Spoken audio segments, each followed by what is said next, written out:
Hello, I'm Judy Stiles. Thank you for joining us today on Newsmakers. Well, May marks the 5th anniversary of the Joplin 2011 tornado, and there's a lot of talk, a lot of plans, time to reflect, a time to share. And there's a local organization that's helping tie together a lot of our activities, and it's called Joplin Proud. Joining me today is Jane Cage. Thank you for being here today. You're welcome. And when we say Joplin Proud, your name comes up because you have been the key instrumental person for working on this. Perhaps we need to ask a question. If somebody meets you on the street and says, what is Joplin Proud? How do you define that? I define it as a group of volunteers in Joplin who felt called to help commemorate what is really one of the most important dates in the history of our city. Mm-hmm. So volunteers is a key aspect. Yes, it is. It's been citizen-driven and volunteer-driven. So you have this group that you've had some time to start putting together plans. What was your goal when you started thinking, we've got the 5th year anniversary coming up? I think in any disaster, it's important to mark milestones because it lets us see how far we've come. Mm-hmm. And we had plenty of those in the very early days. We had when school opened, when debris was removed. We had milestones that were easy to mark. Right. And over time, they've become less visible and less frequent. So I think this is a great opportunity for us to take a look back and see how far we've come in the last 5 years. Mm-hmm. So when we started to talk about that idea, we actually took a citizen poll, an online survey, bulletin boards at assorted places so people could fill in information to ask what citizens thought would be appropriate. And I think what we've come up with reflects that. So really citizens are a key aspect of this, that is community involvement for community events. Right. And tying all this together. Well, today on the program I'd like to share some information with the audience about some of the many different things that are happening. Okay. And what they can look forward to and some of the events. You have a lot of things. I know we have a sheet that you brought with you, but you're focusing on the week of May 17th as kind of the key week. Yes, because Sunday, May 22nd will be the day that marks the 5th anniversary. So we're looking at activities in that week that lead up to it. Right. So quite a variety of what we have. And even as you begin the month, though, I'm looking at your information. There's a journal program already happening in May. It's already happening. And I think some journals are still available. You can pick them up at the Chamber. Ann Leach is championing that project. Right. And it's a way for people to write. You don't have to fill a journal's pages completely. But it's a chance for you to reflect back on something that meant something to you related to the tornado, about the progress that you've made, a personal story that you'd like to tell, a poem, a drawing. Any of those are possible. So it's a way for people to express their feelings. Yes. So these journals are out in the community right now as we speak, people filling them out. Is there a time when they need to bring them back? What's the plan? What happens after they write? Those are due, I think, on May 23rd, on that Monday. And their final resting place, that sounds like a funny way to say that for a book, but their final resting place will be the Post Library. Okay, so there'll be historical archives for the city. Yes, they will be. So do you envision in the future historians and so forth getting personal stories from those beyond what the facts are and the figures and so forth?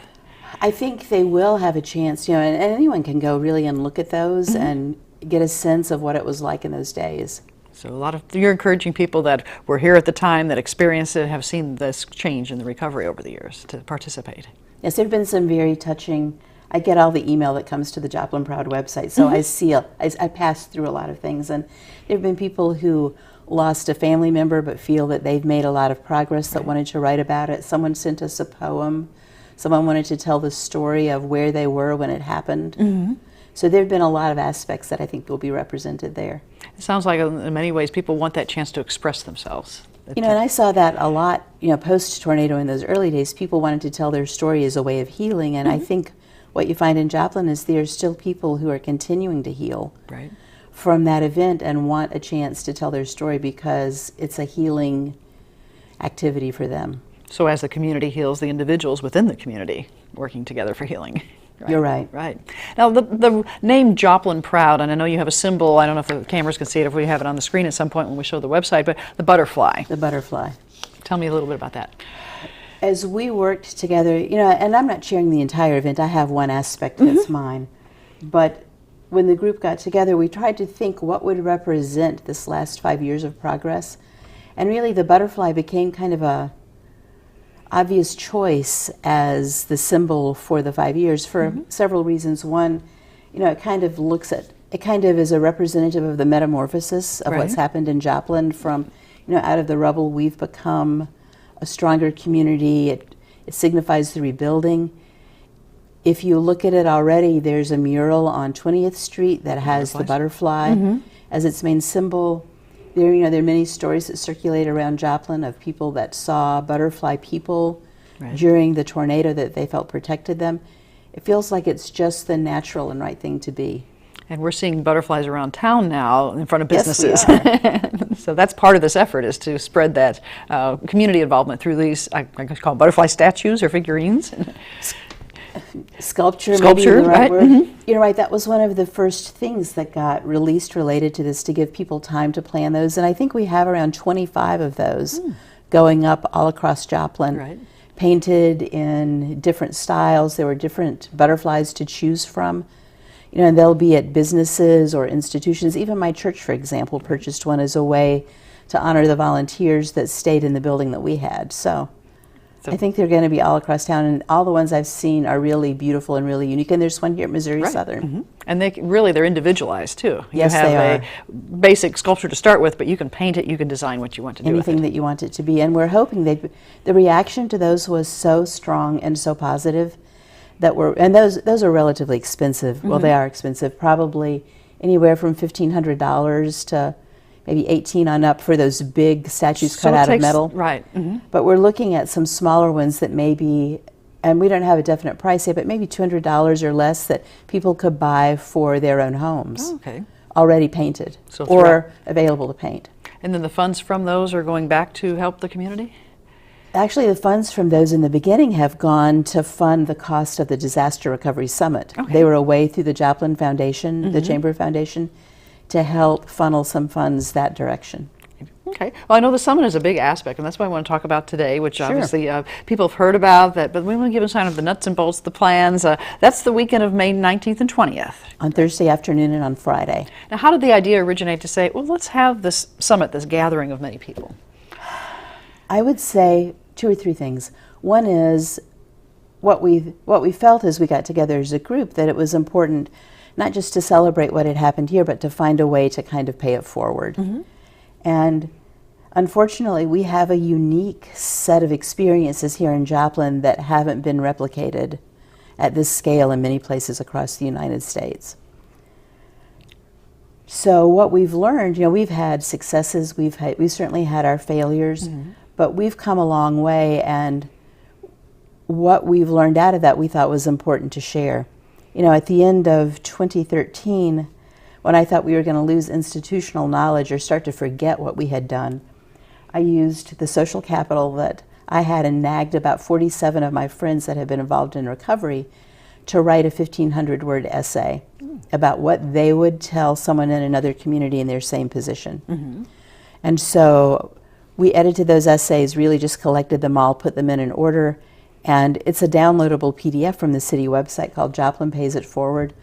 Or I learned how to e-publish my one book, and you can buy it on Amazon for 99 cents because I couldn't figure out how to give it away on there and retain the copyright. So those have been available for a while, and we've had probably almost 500 downloads from the city website of people across the country who wanted to read. So this seemed like a natural progression.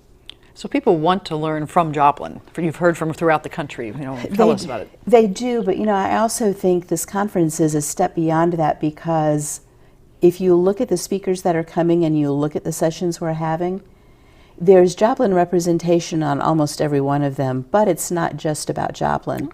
Because there have been other disasters through the central U.S. in the past 8 or 9 years that have been really significant.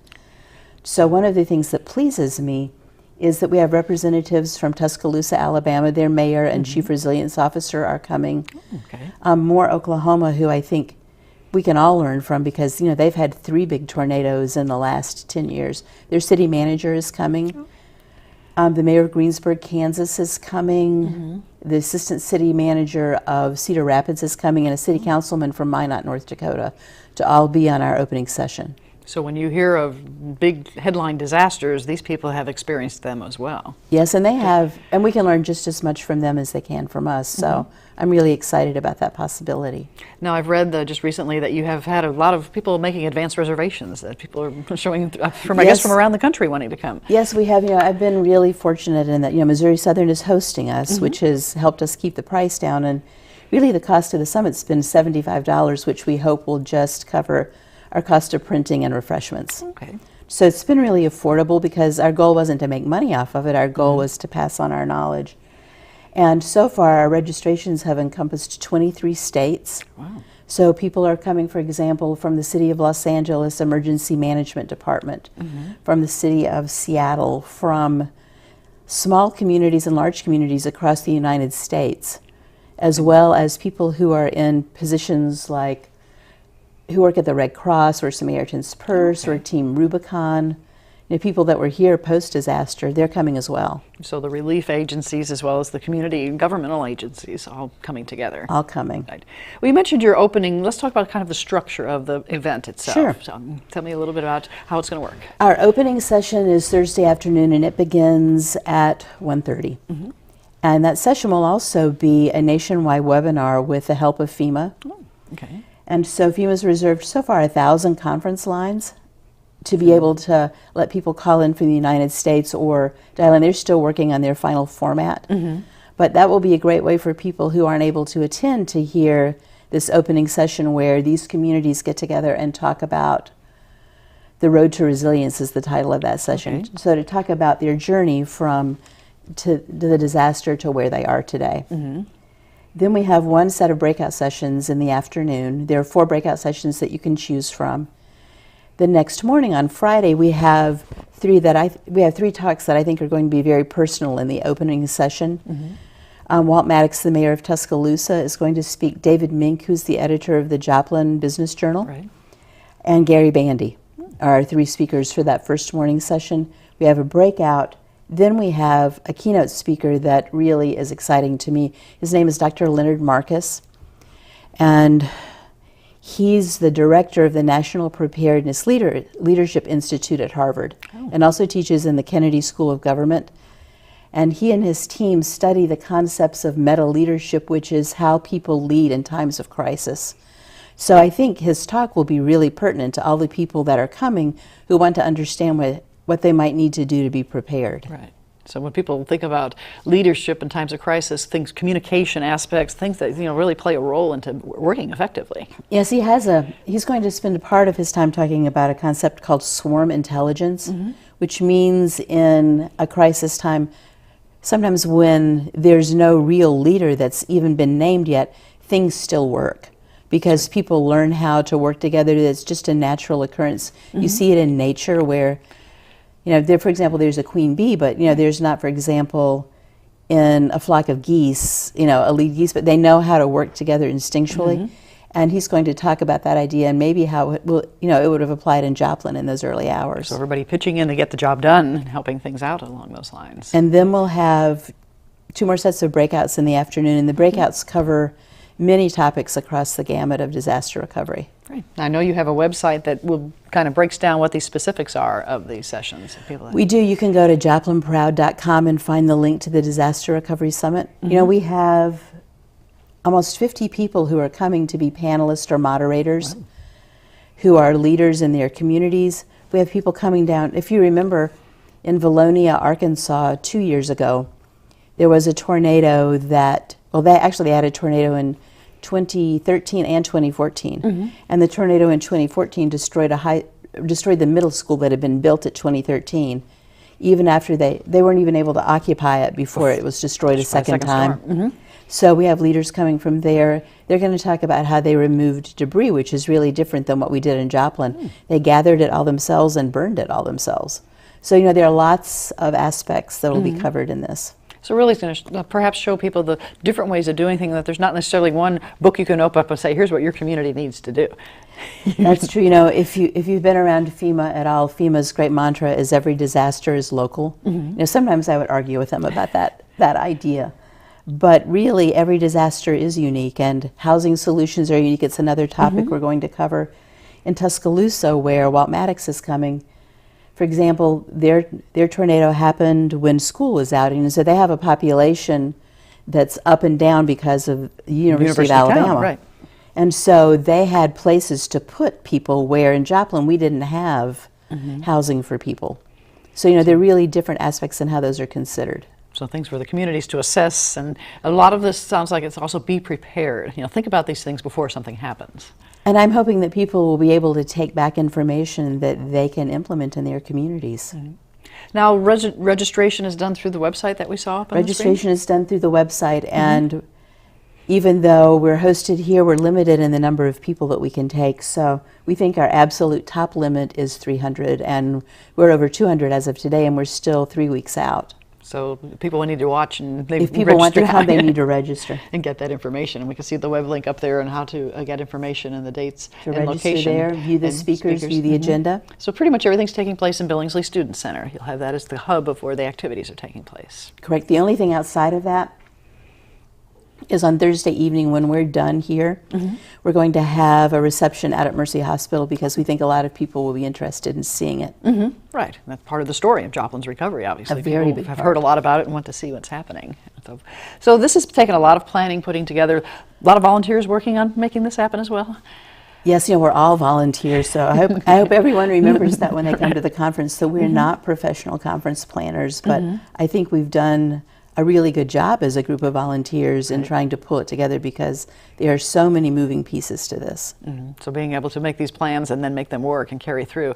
What about when the activities, not only this, but as we talk throughout the month, are there need for other volunteers, people in the community who are watching and saying, what can I do to help out? We do need volunteers, and I think one of the ways that people can volunteer up front, and we've been having groups call to volunteer, and this way is on May 17th, we're going to have kind of a city beautification day. Because we think that we're going to have company in town for the marathon, for the summit, for other events, and we want to look our best. So Kelly Price and Nikki Brown are actually leading that portion of it. And so you can go on the website to be able to volunteer and sign up, and they'll be working around the city to beautify with parks and neighborhoods. So when people come, they see Joplin at its best. Right. So You're with exactly community right. pride, and I guess, and even encouraging people in their own homes, their own neighborhoods, to take a look around and make it look good. Tying that together. So you have the summit, and I know it says real people, real experiences, real lessons. So it really is that firsthand sharing of knowledge is what you're stressing. Yes, we've been really careful in choosing speakers to not bring people who, we've been studied hundreds of times, I believe, post-tornado. We've become like a city of lab rats for people to come and look at what we've done.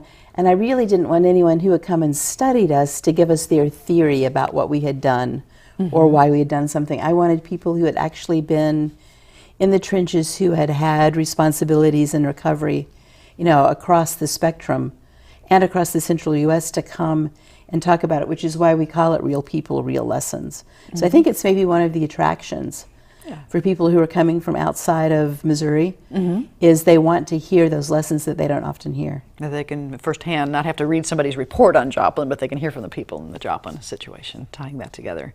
And I know, looking at your agenda, then you have ongoing activities. You mentioned the marathon. That's continuing. That's been a tradition now in Joplin. The marathon is a tradition that really, you have to remember, as a group of volunteers and without a very big budget, we've certainly connected activities that might be taking place already. Some specific to the sheet. So if you happen to find one of these, we'll have these throughout the community. Yeah, you can see that on one side are the activities sponsored, really in connection through the whole Joplin Proud effort, and then on the back, many other activities that are happening at the same time.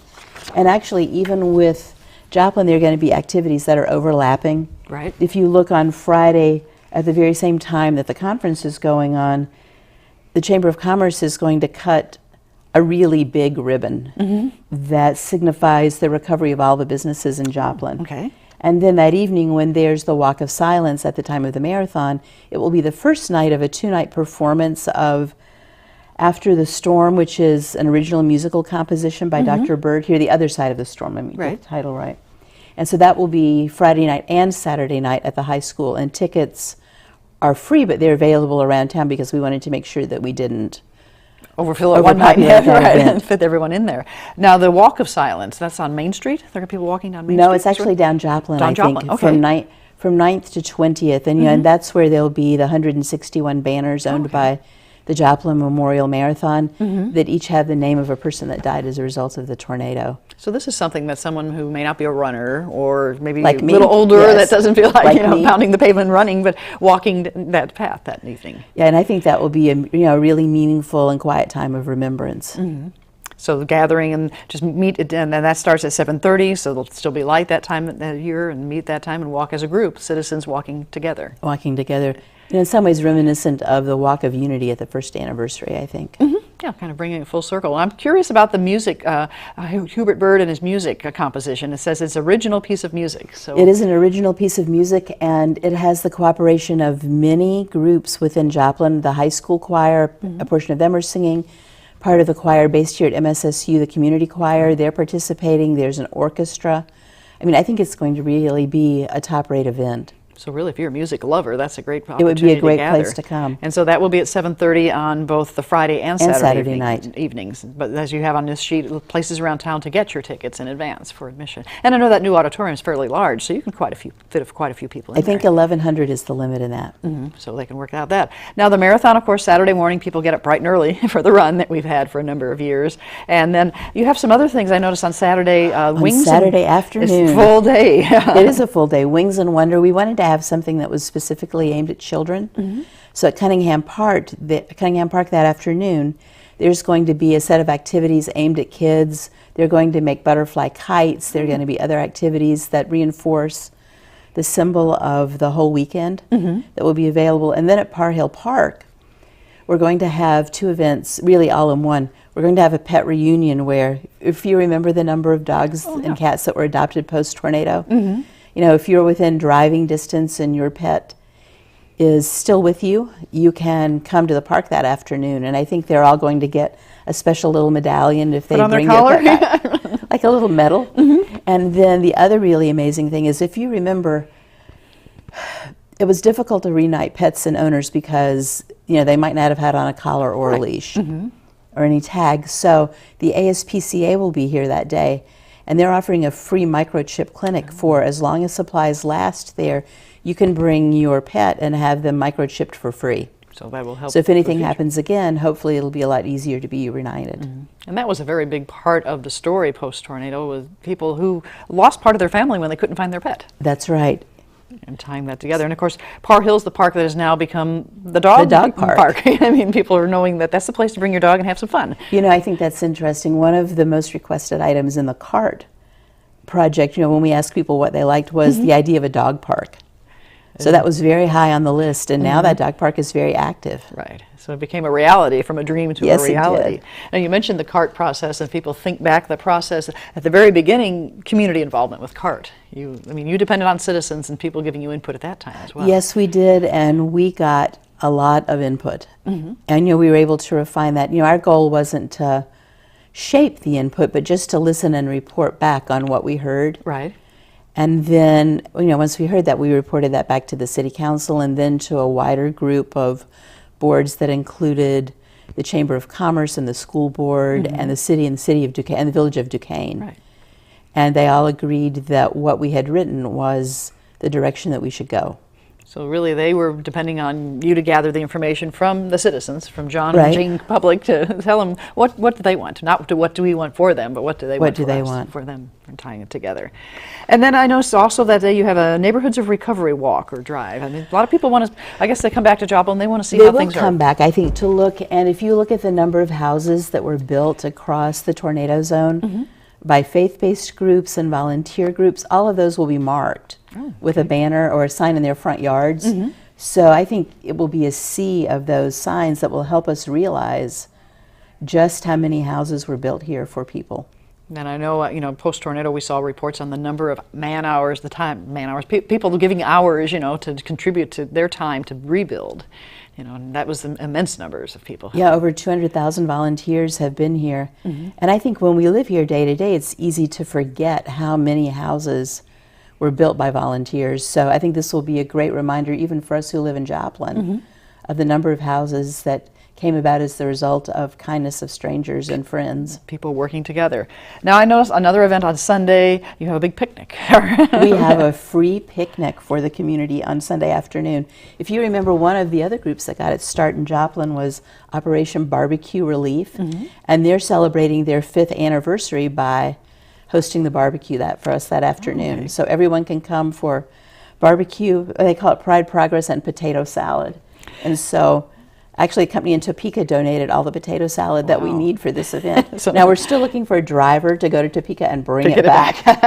We think it'll take more than one ice chest, so we're trying to get that all get somebody figured at the out. truck to take the time to go there. But this is a community-wide picnic. It's a community-wide picnic People that can attend afternoon, that. and I think there'll be music there, and it will be really just a nice time to bring your family and be available that afternoon. So tying into the family events and activities. And then that evening, the gathering of remembrance and hope. We're kind of wrapping it up Which that will way. be the closing of that, and it will be almost like a non-denominational church service. We'll have speakers that represent the federal level, so Bill Basil, who is the head of AmeriCorps Okay. across the entire United States, will be here to speak for a few minutes. Mayor Seibert will be the master of ceremonies for that. There'll be some music. We'll read the names of everyone who died. I think it will be a really meaningful service and a nice way to cap off the event. Kind of wrap up that whole week and what you've had going on that week. Right. Now, people who may have tuned in late through the program, let's let them know where can I go to get more information. Repeat your website and where they can find that. JoplinProud.com. Okay. And that's where they can find the different events, if they want to volunteer, or if they're still interested in the summit, that's all there. Yes, and we also have a very active Facebook page, Joplin Proud. You can find us that way. When we posted the first photos of the butterflies, the reach of that was 22,000 people who looked at those photos. And it got shared almost 200 times, so that was the way we knew that we were on the right track with those. So social media is playing a big role. It is in playing a what big you- role, and a free role, so that's another good thing. Right, and tying of all that together. Well, what would you say is your number one goal that you would like to accomplish this month? That this does become an inflection point and a marker of looking at how far we've come. You know, we certainly will never celebrate the fact that we had a tornado in Joplin. That's not not the the intent at all. But we should be proud of the progress that we've made, because we've come a really long way, and we're not done yet. You know, I think if you ask people in the days post-tornado how long it would take us to recover, I think people would be naive about how long it took, but we're seeing the reality of that, and this is a great way just to mark our progress. Great. So May 17th through the 22nd, for Joplin residents and regional as well, everyone in the region being invited to Or all participate. across the country who are coming Right. to the summit, yes. Great. Well, Jane, I'd like to thank you very much for sharing some information you're with our welcome. audience today, and I appreciate it, and remind people of the dates and where they can get the information. Okay. Thank you. You're welcome. And thank you for joining us this week on Newsmakers. I'm Judy Stiles. Hope you can join me again next week at the same time on this station. We'll see you then.